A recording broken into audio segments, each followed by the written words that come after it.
Bismillahirrahmanirrahim. Assalamualaikum warahmatullahi wabarakatuh. Alhamdulillah, alhamdulillahilladzi nahmaduhu wa nasta'inuhu wa nastaghfiruh wa na'udzu billahi min shururi anfusina wa min sayyiati a'malina. May yahdihillahu fala mudilla lahu wa may yudlil fala hadiya lahu. Asyhadu an la ilaha illallah wahdahu la syarika lah wa asyhadu anna Muhammadan abduhu wa rasuluh. Bapak Ibu sidang jamaah subuh rahimakumullah yang kita hormati, Bapak Ibu pengurus Masjid Islamic Center Pasaman, dan yang kita hormati para imam kita, para ustaz, para buya, para tokoh masyarakat yang hadir insyaallah di pagi hari ini. Mudah-mudahan Allah Subhanahu wa taala merahmati kita karena kita hadir di masjid yang Allah Subhanahu wa taala janjikan di dalam hadis qudsi itu bahwasanya rumahku di atas muka bumi ini adalah masjid, dan kekasihku adalah orang-orang yang memakmurkan masjid. Maka barang siapa yang ingin bertemu denganku, datangilah rumahku, masjidku. Dan wajiblah bagi tuan rumah untuk menghormati tamunya.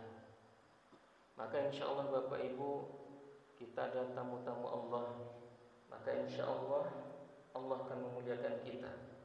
Dan mudah-mudahan kita juga merupakan kekasih Allah karena senantiasa memakmurkan masjid-masjid Allah. Ini dalam hadis qudsi. Maka kita yakin Bapak Ibu yang hadir di masjid ini, yang insyaallah mudah-mudahan diberikan keistiqomahan oleh Allah Subhanahu wa taala. Karena surga itu memang diperuntukkan bagi orang-orang yang istiqomah.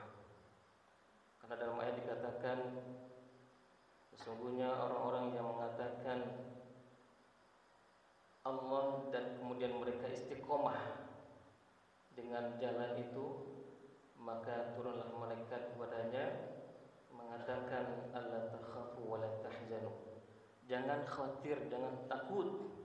Maka diberikan kabar gembira kepada mereka terhadap apa yang mereka lakukan. Maka orang-orang beriman itu Bapak Ibu, orang-orang yang istiqomah itu adalah orang-orang yang tidak khawatir, yang tidak takut terhadap kehidupan ini. Dia adalah orang-orang yang istiqomah, orang-orang yang yakin dan optimis dengan kehidupan ini insyaallah. Bapak Ibu yang dimuliakan Allah Subhanahu wa taala, kita bersyukur pada pagi hari ini karena Allah berikan kesempatan dan kesehatan, dan kemudian berselawat kepada Nabi kita Muhammad sallallahu alaihi wasallam. Allahumma shalli ala Muhammad wa ala ali Muhammad. Dalam hadis dikatakan Bapak Ibu, kullu ummatin yadkhuluna jannah illa man aba. Ya, setiap umatku akan masuk surga illa man aba, kecuali yang tidak mau. Kila ya Rasulullah, bertanya sahabat, siapa yang tidak mau ke ya Rasulullah? Berkata Rasulullah SAW, man ata'ani dakhala jannah. Siapa yang mengikutiku, yang meneladaniku, yang mencintai Rasulullah SAW, dakhala jannah, maka dia masuk surga. Man asani faqad aba. Yang tidak mau peduli, yang tidak mau mengikuti Rasulullah SAW, maka dia yang tidak mau. Maka Bapak Ibu yang dimuliakan Allah Subhanahu wa taala, mudah-mudahan kita adalah orang-orang yang selalu meneladani, yang mengikuti Rasulullah sallallahu alaihi wasallam. Maka kita insyaallah masuk dalam jaminan orang-orang yang diberikan surga insyaallah Bapak Ibu. Bapak Ibu yang dimuliakan Allah Subhanahu wa taala, kalau kita berdoa, doa kita senantiasa apa? Apakah doa kita, ya Allah masukkan ke surganya, masukkan ke surgamu, jannatin tajri min tahtihal anhar khalidina fiha. Kalau Bapak nanti ditambah wa azwajum mutahharah, perempuan-perempuan yang suci, yang perawan. Kalau ibu-ibu, wa ridwanu minallah, ridhomu ya Allah. Maka Bapak Ibu, doa kita adalah mengharapkan surga Allah Subhanahu wa taala, kemudian terhindar dari api neraka. Kalau kita berdoa untuk mendapatkan surga Allah Subhanahu wa taala, apakah mungkin kita dimasukkan Allah kepada neraka Allah? Mungkin tak, Bu? Walaupun senantiasa berdoa kepada Allah, ya Allah masukkan ke surga. Setiap hari begitu, ya Allah masukkan ke surga Firdaus. Senantiasa berdoa, tetapi kita masih belum terhindar dengan kemaksiatan, dengan kelalaian, dosa-dosa dan sebagainya. Al-imanu yazid wa yanqus. Iman kita turun naik, kadang turun. Tapi doa kita senantiasa untuk mendapatkan surga Allah. Mungkinkah kita masuk surga, masuk neraka juga? Ada kemungkinan, Ibu. Doa tapi masih dalam kelalaian. Tapi kalau doa kita, ya Allah, jauhkan dari api neraka. Ya Allah, jauhkan dari api neraka. Mungkin enggak dia masuk neraka, Bu? Tentu jawabannya wallahu a'lam bishawab. Kalau senantiasa kita berdoa, ya Allah jauhkan dari api neraka, maka insya Allah masuk surga Allah Subhanahu wa taala. Ya Allah masukkan ke surga. Mungkin kita transit dulu di neraka. Maka perubahannya doa kita adalah senantiasa dijauhkan dari api neraka. Maka Bapak Ibu yang dimuliakan Allah Subhanahu wa taala, tadi disampaikan oleh Buya Nasbin, judulnya tentang cinta kepada Rasulullah SAW. Ini bukan memberikan pengajian Bapak Ibu, karena para guru kita hadir di sini. Insya Allah ini hanya silaturahim saja. Ini kebetulan kemarin ada ujian munakasah di kampus TAI. Untuk kedepannya mungkin sudah di Padang, pindah hijrah ke Padang, bukan hijrah, tinggal memang di Padang. Sekarang insya Allah akan di Padang lagi, Bapak Ibu. Kata Buya Nasbin, silaturahim dengan jemaah Ustaz. Nah, insya Allah pagi ini silaturahim, Bapak Ibu. Bapak Ibu yang dimuliakan Allah Subhanahu wa taala, kalau cinta Rasulullah SAW tidak kita ragukan lagi, Bapak Ibu. Tetapi yang diragukan itu adalah cinta kita kepada Rasulullah SAW. Kalau cintanya Rasulullah SAW kepada kita, masya Allah, banyak bukti, Bapak Ibu. Tetapi terkadang kita kan semuanya ingin bukti, padahal semua sudah ada buktinya dalam Al-Quran dan Sunnah. Di antara bukti-bukti cinta Rasulullah SAW adalah ada doa Rasulullah SAW itu, tetapi ini banyak juga yang mempertanyakan doa ini. Salah satu doanya, ya Allah, doa Rasulullah SAW itu, ya Allah, wahyini miskinan. Ya Allah, hidupkan aku dalam kemiskinan.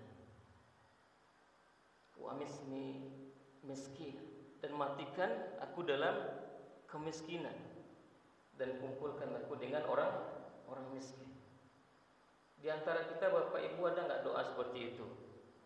Ya Allah, jadikan aku orang miskin dan matikan aku dalam keadaan miskin. Ada enggak di antara Bapak Ibu yang doa seperti itu? Miskin. Mungkin enggak ada. Tetapi kata Allah Subhanahu wa taala, apapun yang diminta Rasulullah SAW, Bapak Ibu, Allah akan kabulkan. Minta jabatan, minta harta, apapun yang diinginkan Rasulullah SAW, Allah kabulkan. Maka keinginan Rasulullah SAW bukan jabatan, bukan harta. Maka kata Rasulullah SAW, aku tidak ridho, ya Allah, ada di antara umatku yang masuk neraka. Itu permintaan Rasulullah SAW kepada Allah. Aku tidak ridho ada di antara umatku yang masuk neraka. Ini bukti yang pertama, Bapak Ibu, cintanya Rasulullah SAW kepada kita. Tidak ridho Rasulullah ketika kita ada yang masuk kepada neraka Allah Subhanahu wa taala. Kemudian yang bukti yang kedua, Bapak Ibu, ketika Rasulullah SAW di akhir kehidupannya, ya, ketika ajal beliau, turun malaikat Jibril dan malaikat Israil, malaikat penjemput nyawa, berhadapan dengan Rasulullah SAW. Maka kata Rasulullah, wahai Jibril, sudah saatnya, sudah tibakah saatnya. Maka pada waktu itu kalau misalnya Rasulullah SAW meminta perpanjangan, dikasih oleh Allah Subhanahu wa Ta'ala. Tetapi Rasulullah tidak mau. Tetapi yang ditanyakan oleh Rasulullah SAW kepada malaikat Jibril, wahai Jibril, bagaimana keadaanku nanti? Bagaimana keadaan aku nanti? Maka Jibril mengatakan, jelas keadaan Rasulullah SAW. Dibukakan pintu-pintu langit, penduduk langit sudah siap menyambut beliau, dan tempat beliau adalah di surga Allah Subhanahu wa Ta'ala. Tetapi bukan itu maksudku. Bagaimana dengan umatku nanti? Masya Allah Bapak Ibu, yang diingat oleh Rasulullah SAW adalah bagaimana keadaan umatku nanti. Itu yang dipikirkan Rasulullah SAW. Kalau Rasulullah insya Allah, karena beliau adalah kekasih Allah Subhanahu wa Ta'ala. Tetapi bagaimana dengan umatku? Berarti ada kecemasan oleh Rasulullah SAW. Rasul tahu bagaimana umatnya, apalagi umat sesudah, ya, yang tidak bertemu dengan Rasulullah SAW. Tetapi itu juga kemuliaan bagi kita. Kita tidak bertemu dengan Rasulullah SAW, tetapi begitu luar biasanya cinta kita kepada Rasulullah SAW. Maka insya Allah engkau jangan ragu ya Rasulullah SAW. Umatmu dakhala jannah, masuk surga, insyaallah. Tapi dalam hadis ini yang masuk surga adalah yang mencintai, yang meneladani Rasulullah sallallahu alaihi wasallam. Maka Bapak Ibu yang dimuliakan Allah Subhanahu wa Ta'ala, ini bukti cinta Rasulullah SAW. Maka di akhir hayat beliau, ummati ummati, umatku umatku. Ada enggak Bapak Ibu menemui orang-orang yang di akhir hayatnya ketika sakaratul maut yang diucapkannya jamaahku jamaati jamaah, umat jamaahku jamaah. Ada ustaz meninggal tuh. Kan belum ada ya kita temui Bapak Ibu insyaallah. Tapi Rasulullah SAW yang diingat adalah umatku umat. Kemudian Bapak Ibu yang dimuliakan Allah Subhanahu wa Ta'ala, ketika di akhir kehidupan ini, yaumil kiamat, hari kiamat nanti, semuanya habis datang. Maka yang pertama kali yang dibangkitkan adalah Rasulullah SAW. Rasul yang dibangkitkan yang pertama. Ketika dibangkitkan itu, apa yang ditanyakan oleh Rasulullah SAW? Umatnya. Di mana umatku? Di mana umatku? Jadi ketika pertama dibangkitkan adalah Rasulullah SAW, yang ditanyakan adalah siapa? Bagaimana umatku? Di mana umatku? Bapak Ibu yang dimuliakan Allah Subhanahu wa Ta'ala, ini bukti. Kemudian di padang mahsyar nanti, yang luar biasa padang mahsyar itu penantian yang sangat lama sekali. Kalau kita baca riwayat luar biasa, terjadinya huru-hara di padang mahsyar itu. Semuanya ingin ya mendapatkan bantuan dan syafaat. Maka pada waktu itulah ya diminta pertolongan kepada para nabi, pertama Nabi Adam alaihissalam. Ternyata Nabi Adam tidak bisa memberikan syafaat karena beliau merasa pernah melakukan dosa kepada Allah, melanggar janji Allah. Datang kepada Nabi Isa, Musa sebagainya. Maka pada waktu itulah Nabi Muhammad SAW yang menawarkan memberikan syafaat kepada umatnya. Maka Bapak Ibu yang dimuliakan Allah Subhanahu wa Ta'ala, lagi-lagi ini bukti Rasulullah SAW. Maka dalam rangka kita memperingati Maulid Nabi itu adalah dalam rangka rasa syukur kita kepada Allah Subhanahu wa Ta'ala karena diturunkannya Rasulullah SAW. Sebagaimana di dalam surah Al-Jumu'ah, Allah sampaikan ayat yang kedua itu, huwallazi ba'atsa fil ummiyina rasulan minhum yatlu 'alaihim ayatihi wa yuzakkihim wa yu'allimuhumul kitaba wal hikmah wa in kanu min qaumin lafi dhalalin mubin.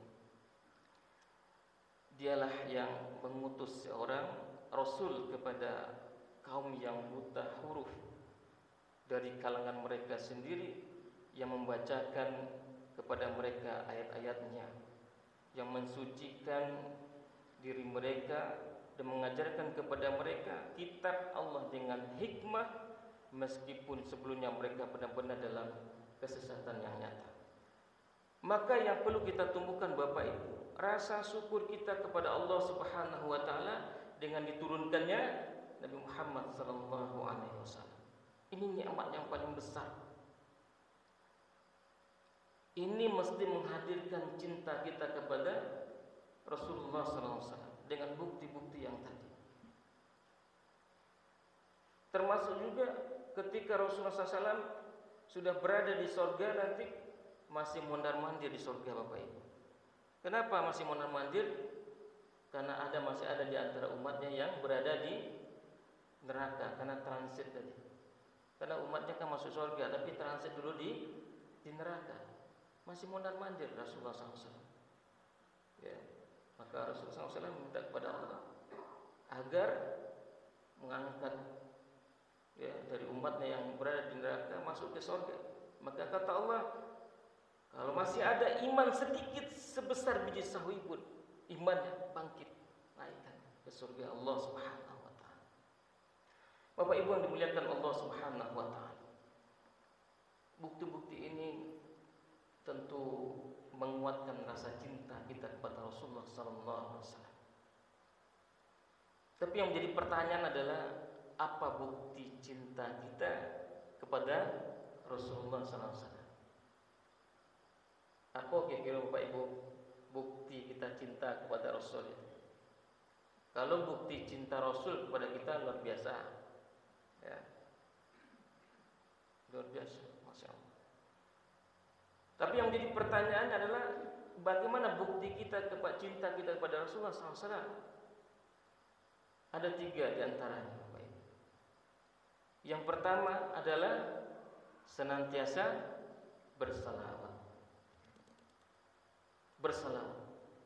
Maka dalam surat Al-Ahzab ayat 56 itu, innallaha wa malaikatahu yusalluna 'alan nabi ya ayyuhalladzina amanu sallu 'alaihi wa sallimu taslima. Sesungguhnya Allah dan malaikatnya berselawat kepada Nabi Muhammad sallallahu alaihi wasallam. Coba bayangkan Bapak Ibu, Allah dan malaikat saja berselawat. Ketika Allah memerintahkan sholat, Allah tidak sholat. Ketika Allah perintahkan zakat, Allah tidak berzakat. Tetapi ketika Allah perintahkan berselawat, Allah bersalawat. Maka Allah saja dan para malaikat bersalawat kepada Nabi Muhammad SAW. Bagaimana dengan kita? Maka orang yang paling bakhil itu adalah orang yang ketika disebut nama Nabi Muhammad SAW, dia tidak bersalawat atau kering lisannya ini untuk bersalawat kepada Nabi Muhammad SAW. Ada yang bertanya, apa salawatnya Ustaz? Kan banyak Bapak Ibu. Allahumma salli ala Muhammad wa ala ali Muhammad. Maka salawat itu kita doa kepada Allah keselamatan, rahmat bagi Nabi Muhammad SAW. Penghormatan. Rasul tidak perlu kita doakan lagi, sudah dijamin oleh Allah karena kekasih Allah Subhanahu wa taala. Maka berselawat kita kepada Nabi itu untuk kita sebenarnya. Kata dikatakan man shalla, barang siapa yang bersalawat ummati dari umatku dengan salatu mukhlasin biqalbihi. Barang siapa yang berselawat 1 kali saja dengan ikhlas dari hati, lubuk hati yang dalam, sallallahu biha alaihi asyara salawatin, maka Allah 10 kali berselawat kepadanya. Hanya 1 kali saja Bapak Ibu, maka Allah berselawat kepada 10 kali. Kalau Allah yang berselawat untuknya, coba, tentu pasti akan keselamatan yang akan didapatkannya. Wa rafa'anhu biha asyara hasanah darajat. Kemudian Allah naikkan 10 derajatnya. Ya. 10 derajat. Setiap derajatnya sudah luar biasa Bapak Ibu. Ini Allah berikan 10. Ya. Kemudian wa kataballahu biha asara hasanatin, dan maka Allah catatkan 10 kebaikan kepadanya. Kemudian Allah hapuskan 10 keburukan. Nah, itu luar biasanya salawat satu kali cuman Bapak Ibu. Coba bayangkan kalau kita bersalawat sehari sampai 1000 kali, berapa tingkatan kita yang Allah berikan. Maka jangan kikir kita Bapak Ibu bersalawat. Tentu salawatnya adalah dengan ikhlas, dengan dari lubuk hati yang dalam. Jadi tidak ada lisan, tetapi apa yang kita ucapkan itu. Orang yang ikhlas, ya, yang dari lubuk hatinya, karena dia tahu dan kenal betul dengan Rasulullah SAW. Maka kenalnya kita dengan Rasul, Bapak Ibu, bagaimana pribadi Rasulullah SAW, semakin cinta kita. Bagaimana perjuangan Rasulullah SAW. Jadi di samping kita mengetahui pribadi Rasulullah SAW yang luar biasa itu, tentu menjadi motivasi bagi kita untuk menjadi pribadi Rasulullah SAW yang dicintai, tidak hanya kawan, teman yang mencintai, musuhnya mencintai. Nah, kalau kita Bapak Ibu teman saja mungkin sebanyak itu belum tentu semua mencintai kita, apalagi musuh kita gitu. Tapi Rasulullah SAW, musuh beliau saja mencintai.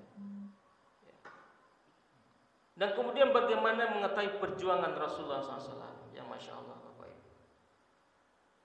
Tentu kita baca sirah, bagaimana perjuangan Rasulullah SAW, bagaimana beliau dihina, dicaci untuk perjuangan agama ini.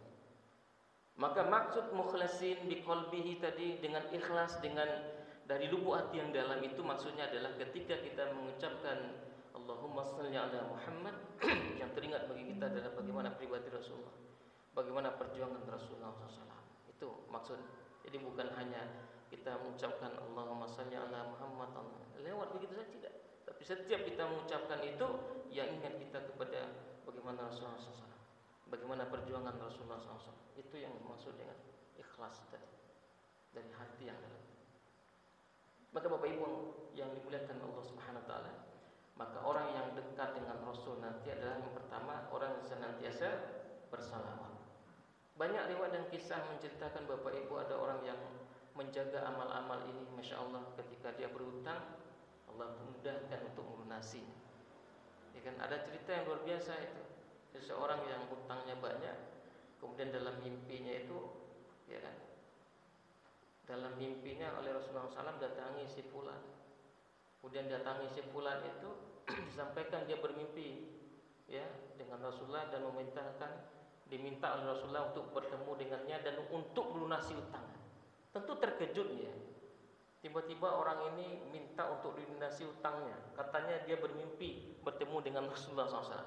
Maka disebutkan, apa buktinya engkau bertemu dengan Rasulullah SAW dan mimpi? Maka dikatakannya, engkau senantiasa setiap hari itu bersalawat 1000 kali. Maka pada hari itu kurang satu, hanya 999. Maka dia kata benar ya, karena dia kurang memang satu. Dia ragu cukup atau tidak, maka dibayarkan hutang.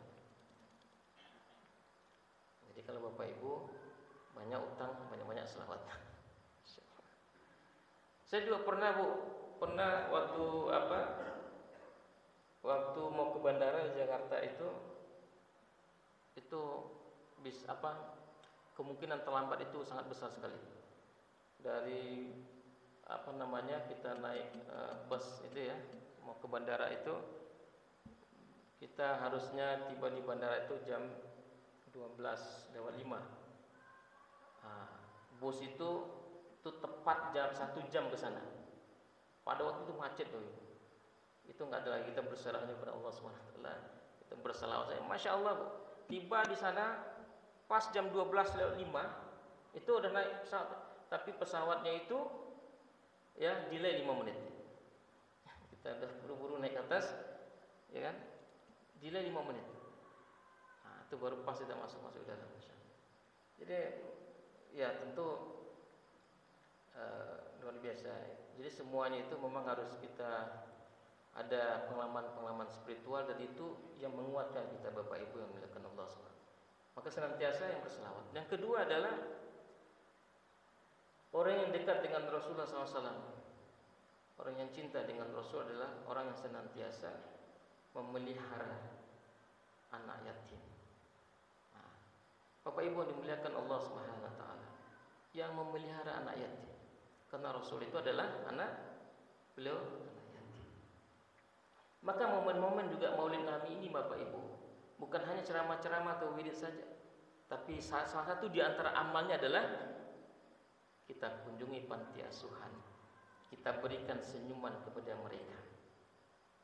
Maka ini orang yang dekat dengan Rasulullah SAW nanti. Orang senantiasa menjaga, memelihara, yang memberikan makan dan minum kepada anak yatim.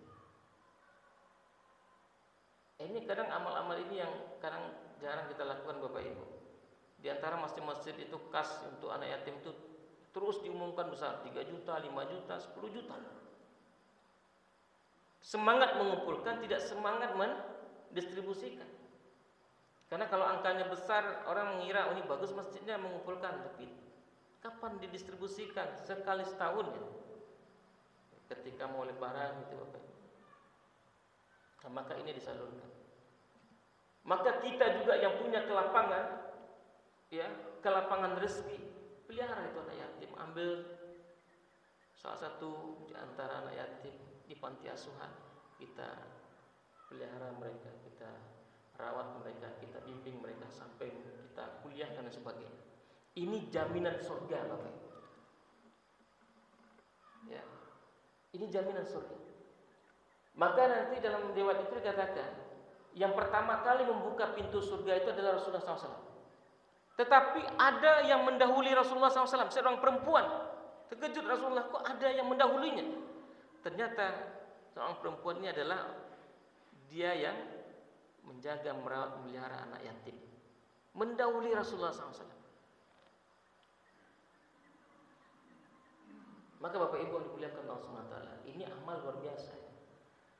Ya, Rasul memberikan jaminan kepada kita, orang yang dekat dengan beliau nanti di surganya adalah di antaranya adalah memelihara, menjaga anak yatim.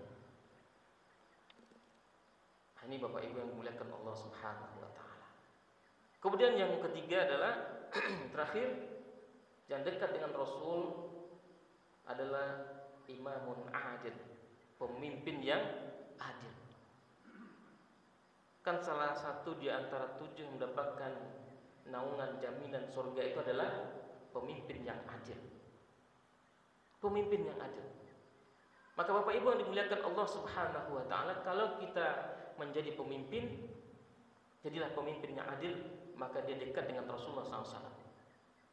Tetapi posisi itu adalah posisi yang paling berat. Ada ketika orang memimpin, tidak ingat dia kebijakan, wewenang, apapun yang dilakukan. Ya. Tapi kalau sudah turun Bapak Ibu, sudah pensiun, baru ingat dia. Ya, kalau ambo yang jadi jadi bupati, jadi wakil bupati, jadi wali nagari, jadi camat, ambo buat kebijakan IPO dan itu dan sebagainya. Tapi itu setelah pensiun Bapak Ibu, atau sebelumnya. Tapi setelah itu, ketika menjadi atau menjabat, enggak ingat, lupa. Karena memang ranah-ranah itu Bapak Ibu ujian dan cobaannya berat. Maka Bapak Ibu yang dimuliakan Allah Subhanahu wa taala, kalau kita tidak ada peluang menjadi pemimpin, maka kewajiban kita adalah menghadirkan pemimpin yang adil. Menghadirkan pemimpin yang adil itu, ya, maka termasuk orang-orang yang dekat dengan Rasulullah SAW. Jadi kalau kita tidak mampu menjadi pemimpin, ya, bagaimana kita menghadirkan pemimpin yang adil? Apalagi pada saat ini Bapak Ibu, ya, ini kan masa-masanya, ya, masa-masa pemilu. Maka disinilah peluang bagi kita ya, peluang bagi kita untuk menghadirkan pemimpin yang adil. Maka orang yang cinta Rasulullah SAW adalah orang-orang yang senantiasa menghadirkan pemimpin-pemimpin yang adil. Itu buktinya cinta kita kepada Rasulullah SAW. Tetapi kalau Bapak Ibu, awak tahu pemimpin itu adil yang cakma, gitu. Tapi kita pilih juga yang lain. Nah, ini sangat jauh sekali Bapak Ibu yang dimuliakan Allah Subhanahu. Ya, jauh kita daripada Rasulullah SAW. Maka Bapak Ibu yang dimuliakan Allah Subhanahu Taala, maka insya Allah kalau kita pemimpinnya berusaha kita menjadi pemimpin yang adil, karena itu ada jaminan surga kepadanya. Berusaha sekuat tenaga, ya. Dan kemudian bagaimana kita menghadirkan pemimpin-pemimpin yang adil, dan ini merupakan kewajiban-kewajiban kita dan bukti kita cinta kepada Rasulullah SAW. Mungkin Bapak Ibu ini yang dapat saya sampaikan. Mudah-mudahan insya Allah kita makin bertambah cinta kita kepada Rasulullah SAW, ya. Dan bagaimana kita memperlihatkan bukti kita kepada cinta kita kepada Rasulullah SAW. Dan mudah-mudahan kita mendapatkan syafaatnya nanti. Karena dalam surah Al-Furqan itu ayat 27, wa yauma ya'udzu az-zalimu 'ala yadayhi yaqulu ya laitani ittakhadtu ma'a rasuli sabila. Maka nanti suatu pada hari, ya, hisab itu nanti banyak dari manusia itu yang menyesal. Yaqulu ya laitani ittakhadtu ma'a rasuli. Kenapa dulu dia tidak mengikuti Rasul? Ya waita laitani lam attakhiz fulanan khalila. Kenapa kamu dulu, ya, berteman dengan si anu? Jadi banyak yang menyesal nanti. Kenapa dia tidak mengidolakan Rasulullah SAW, tapi mengidolakan temannya atau orang yang dekat dengan dia? Nah, tentu penyesalan itu tidak ada gunanya Bapak Ibu. Termasuk juga orang-orang nanti berada di neraka itu juga menyesal, ya. Yauma tuqallabu wujuhuhum fin nar. Ya. Pada ketika mereka di waktu dibolak-balikkan wajah mereka di neraka nanti, yaquluna ya laitani, ya, mereka mengatakan ata'anallaha wa ta'anar rasul. Kenapa dulu tidak mengikuti Allah dan Rasul? Nah, tentu kalau di neraka menyesal enggak mungkin. Jadi penyesalan itu sampai ke neraka nanti. Nah, maka Bapak Ibu yang dimuliakan Allah Subhanahu wa taala, kita masih ada kesempatan insyaallah, ya. Maka mudah-mudahan kesempatan ini kita manfaatkan dengan sebaik mungkin, dan mudah-mudahan kita tidak termasuk orang-orang yang menyesal nanti, ya, tidak mengikuti Rasulullah SAW, tidak mencintai Rasulullah SAW. Wallahu a'lam bissawab. Ya, demikian dapat sampai sampaikan Bapak Ibu. Ini hanya watawassaw bil haq watawassaw bis sabr. Karena kita dikatakan kuntum khairu ummah ukhrijat linnas ta'muruna bil ma'ruf wa tanhauna 'anil munkar. Kita adalah umat yang terbaik, ya, yang menyuruh yang ma'ruf, mencegah daripada yang mungkar. Nah, ini motivasi ini Bapak Ibu. Kita watawassaw bil haq watawassaw bis sabr. Saling ingat mengingatkan. Karena itulah kemuliaan dari umat Nabi Muhammad sallallahu alaihi wasallam. Demikian, lebih kurang mohon maaf. Astaghfirullahalazim. Subhanakallahumma bihamdika asyhadu an la ilaha illa anta astaghfiruka wa atubu ilaik. Billahi taufiq wal hidayah. Assalamualaikum warahmatullahi wabarakatuh.